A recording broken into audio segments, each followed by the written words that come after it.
spine pain? Do you hurt from the neck all the way to the low back? Well, karate chop them away. I'll show you one karate chop that can instantly reduce that spine pain. We're going to use the pinky finger and this portion of the pinky finger. The top right here corresponds to the neck and the bottom corresponds to the low back and in between corresponds to mid back. So karate chop them away, okay? And keep on doing it. While you're doing a karate chop, move your neck, move your back, move your spine.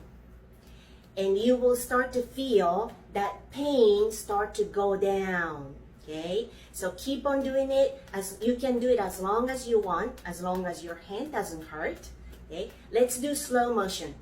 Slow motion, karate chop. Did you get that? Back to normal speed. So karate chop the pinky finger to help reduce the spine pain. Like this video and follow me here.